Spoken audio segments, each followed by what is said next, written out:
Hey chamber bass players, welcome back. In today's video we are going to be learning the Ode to Joy theme, but in thumb position. I know you guys have probably played this back when you were first learning your instruments, but now it's time to step it up a notch, right? So let's go over this. Pull up the document that says Ode to Joy thumb position, and of course always make sure that your bass is in tune and you have enough rosin on your bow. I actually need to scrape some of this rosin off. If any of you guys have a bunch of rosin caked up on your strings, just a reminder that you can always go to the store and buy some steel wool. I personally prefer copper. But yeah, just a little helpful tidbit. So looking back at Ode to Joy, there's something super different about this score than what we're normally used to looking at for bass players. Can you figure out what it is? If you guessed treble clef, you are correct. So we are not reading bass clef here, we're reading treble clef. And if you remember, your lines in treble clef are every good boy does fine, right? And your spaces are F-A-C-E. So this first note that we have is an F, well an F sharp because we're in D major, right? So let's find that F sharp. Let's go put your thumb on the D, right? And then D, E with 1, F sharp with 3.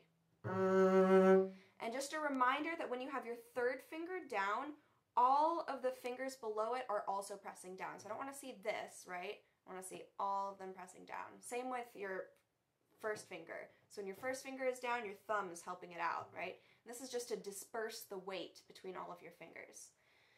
So looking back at this, there's a couple points where it says down bow, and at those points you'll need to do a little bow retake. So that'll be at like measure 1, 2, 3, measure 4 to measure 5, you have a little bow retake. So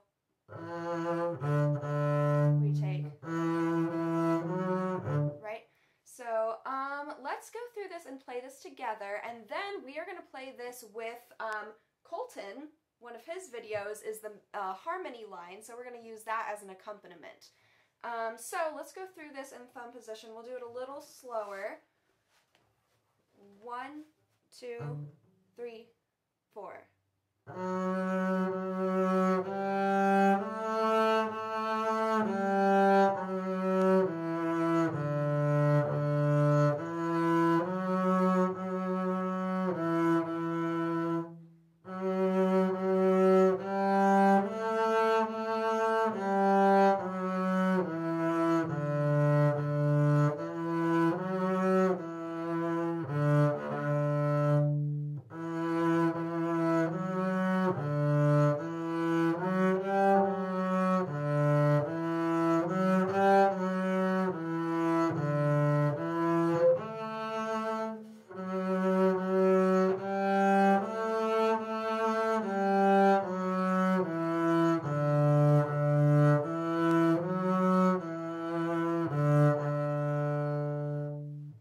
Good job. If you got that really well, if you got that down really well, feel free to move on. But if you need a little more practice, go back to that spot in the video and play it with me again. Just a reminder that when we're in thumb position, you want to have your bow about 2/3 of the way between your fingerboard right here and your bridge, if you can see that. So you want to have your bow about right here, not too close to the bridge so that you're playing like Ponticello and not really close to the fingerboard, but kind of like 2/3 of the way down. And you also want to be playing with a little bit faster and lighter bow, right? So definitely try to make sure that you're going all the way from frog to tip as much as possible throughout this. I'll give you an example. Playing with a shorter bow closer to the fingerboard is going to give you some kind of bad tones like this.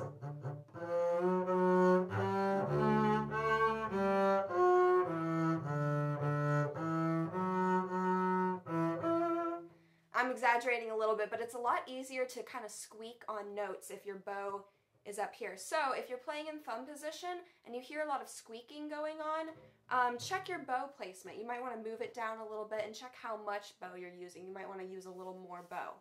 So we're going to play this one more time, but this time with Coltan, our winds teacher, accompanying us.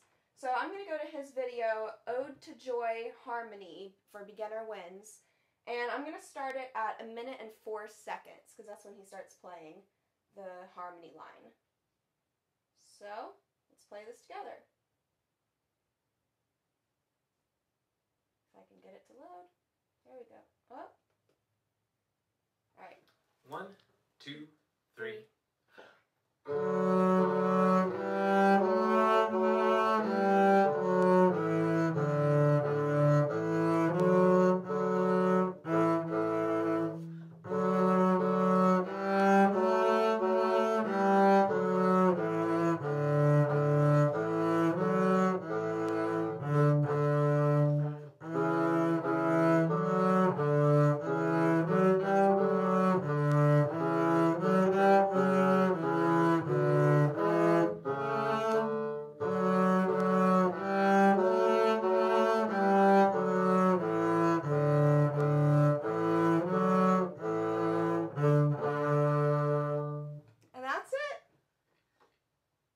So now you are going to go to this video and practice playing it with Coltan as your accompaniment, but by yourself.